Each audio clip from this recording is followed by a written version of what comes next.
Welcome to this explainer. Today, we're doing something a little different.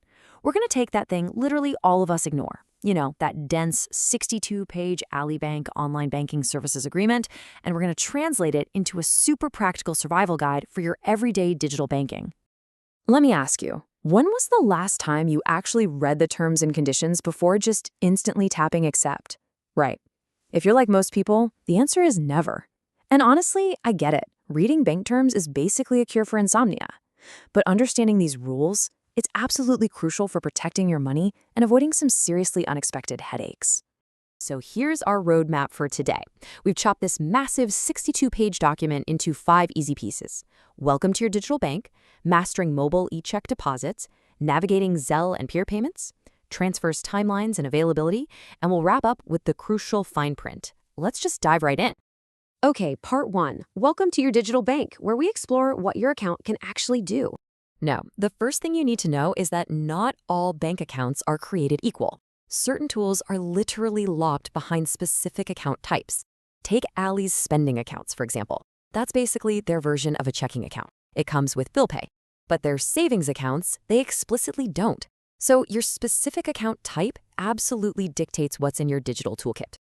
And that brings us to a legal phrase you're going to see sprinkled everywhere in the fine print, the eligible account.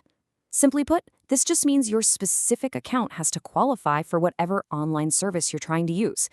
You really can't just assume every single feature is available across the board just because you bank there. All right, moving on to Section 2, Mastering Mobile e-check deposits. We're looking at the process and the boundaries. So, remote deposits basically boil down to 3 simple rhythmic steps. Endorse, scan, retain. You restrictively endorse the back of the paper check, so, writing something like, for mobile deposit only. You scan a clear, crisp image of both sides, and then, and this is the big one, you have to retain the original paper document.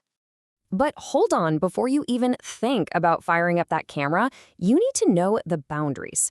The agreement lists a bunch of prohibited checks that will just get your deposit rejected outright. We're talking about altered checks, checks you've previously deposited, foreign or non-US dollar checks, substitute checks, traveler's checks, savings bonds, even non-negotiable instruments. If you've got something that falls into one of these buckets, just save yourself the hassle. Now, I want to talk about a very specific number, 60.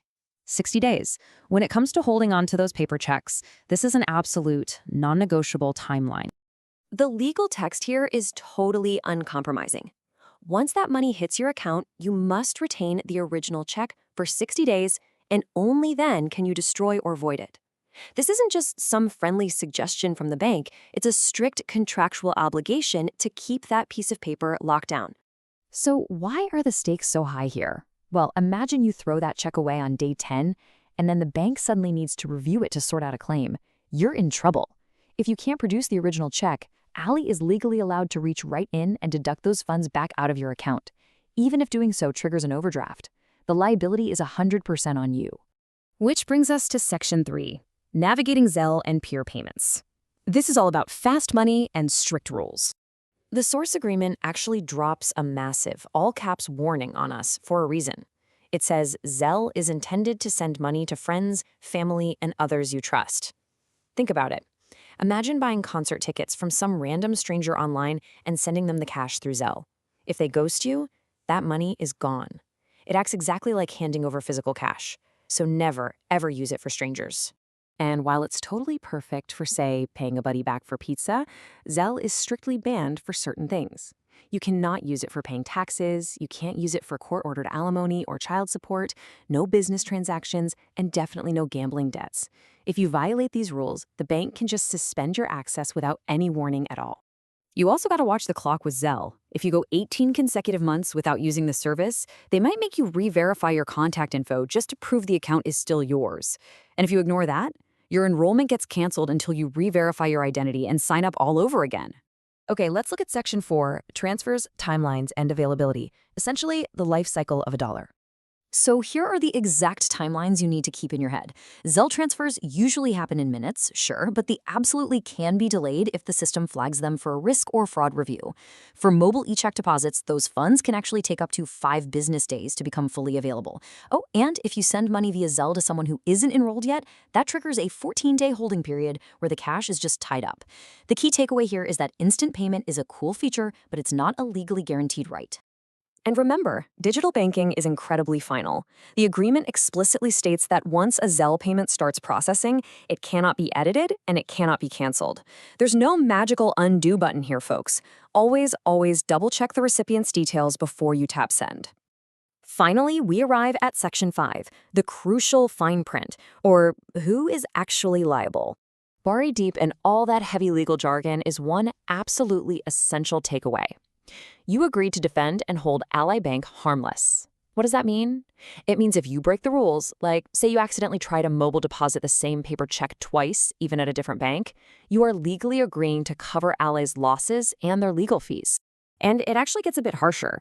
The agreement flat out says, your use of e-check deposit is at your sole risk. We expressly disclaim all warranties. Translation? If your Wi-Fi drops, your phone's camera glitches out, or some random technical failure messes up your deposit, the bank is completely washing its hands of it. The risk falls squarely on your shoulders. All right, let's wrap all this up and boil this entire legal document down into 4 core digital playbook rules. Number 1, keep those paper checks locked away for exactly 60 days. 2, Zelle is only for trusted friends, never for business or internet strangers. 3, double-check every single payment detail, because once it's processing, you can't stop it. And 4, remember that technical glitches are entirely at your own risk. So, now that you know the hidden rules of your digital bank, how are you going to change the way you swipe, scan, and send?